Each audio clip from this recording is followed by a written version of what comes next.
Hi friends, welcome to Remachha YouTube channel. BCCI అయితే మరోసారి సంజు సామ్సన్కి అయితే తీవ్ర అన్యాయం జరిగిందని కూడా చెప్పుకోవచ్చు. ఆ టోర్నమెంట్లో అట్లీస్ట్ మన సంజు సామ్సన్ పరిగణనలో కూడా తీసుకోకపోలేదు. ఎందుకు తీసుకోలేదు అనే విషయాల గురించి పూర్తి డీటెయిల్ తెలుసుకునే ముందు మా ఛానల్ సబ్స్క్రైబ్ చేసుకోండి. పక్కన ఉన్న బెల్ ఐకాన్ మాత్రమైతే క్లిక్ చేసి పెట్టుకోండి. ఫర్దర్గా మీ వీడియోలో అప్లోడ్ చేసినప్పుడు మీకు నోటిఫికేషన్ వస్తుంది. ప్రజెంట్ మన టీమిండియా ప్లేయర్లు మాత్రమైతే ఎటువంటి సిరీస్ లేకుండా రెస్ట్ తీసుకోవడం జరుగుతుంది.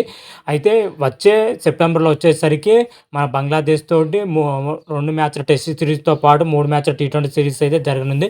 అంతకన్నా ముందే మన టీమిండియా ప్లేయర్స్ అందరూ వచ్చి దిలీప్ ట్రోఫీలో ఆడాలని అయితే బీసీసీఐ అయితే సూచించడం జరిగింది. దాని తగ్గట్టుగా దిలీప్ ట్రోఫీలో ఆడేందుకైతే మన ప్లేయర్లు అయితే చాలా ఇంట్రెస్టింగ్గా చూపించడం జరిగింది. దిలీప్ ట్రోఫీలో ఆడే ప్లేయర్ లిస్టు కూడా మన బీసీసీఐ అయితే ప్రకటించడం జరిగింది. ఈ ప్రకటనలో వచ్చేసరికి చాలామంది ప్లేయర్లకు అయితే అవకాశం ఇచ్చింది. కాకపోతే కొంతమంది ప్లేయర్లకు మాత్రం అయితే తీవ్ర అన్యాయం జరిగిందని కూడా చెప్పుకోవచ్చు.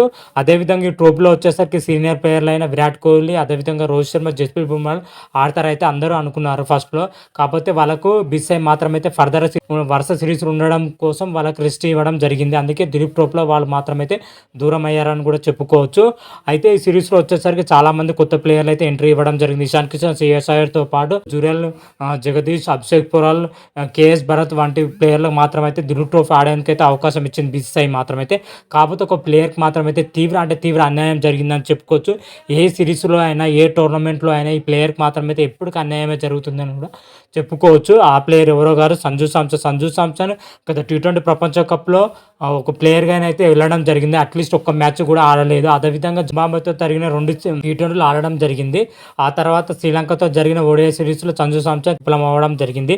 అటు బ్యాటింగ్లో రాణించలేక తీవ్ర విమర్శలు అయితే ఎదుర్కోవడం జరిగింది. అట్లీస్ట్ ఈ డొమెస్టిక్ క్రికెట్లో అయినా ఛాయిస్ ఇచ్చి సంజు సామ్సన్ తన యొక్క ప్రూవ్ చేసుకుందాం అనుకున్నా కానీ బీసీసీఐ మాత్రం అయితే మరోసారి సంజు సామ్సన్కి అయితే తీవ్ర అన్యాయం జరిగిందని కూడా చెప్పుకోవచ్చు.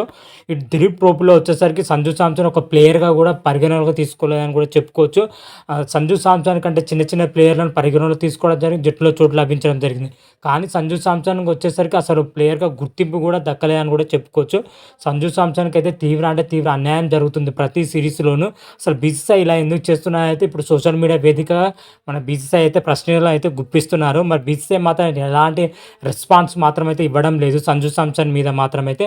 మరి రాబోయే సిరీస్లోనైనా సంజు సామ్సన్కి అట్లీస్ట్ ఒక ప్లేయర్గా అయినా తీసుకోవాలని అయితే సోషల్ మీడియా ద్వారా సంజు సామ్సన్ ఫ్యాన్స్ కానీ అదేవిధంగా క్రికెట్ ఫ్యాన్స్ అయితే కోరడం జరుగుతుంది. మరి చూద్దాం రాబోయే సిరీస్లో సంజు సామ్సన్ చోటు దెబ్బతిస్తుందా లేదా ఇదే విధంగా కొనసాగుతుందని అయితే రాబోయే వీడియోలో అయితే మనకు క్లియర్ కట్గా అయితే తెలుసుకుందాం. అంతవరకు మీకు ఈ వీడియో కానీ నచ్చినట్టయితే లైక్ చేయండి, షేర్ చేయండి. మరిన్ని వీడియోల కోసం మా ఛానల్ సబ్స్క్రైబ్ చేసుకోండి. పక్కన ఉన్న బెల్ ఐకాన్ మాత్రమైతే క్లిక్ చేసి పెట్టుకోండి. ఫర్దర్గా మీ వీడియోలో అప్లోడ్ చేసినప్పుడు మీకు నోటిఫికేషన్ వస్తుంది. రారా మహాదేవ్, శంభో శంకర. Thank you.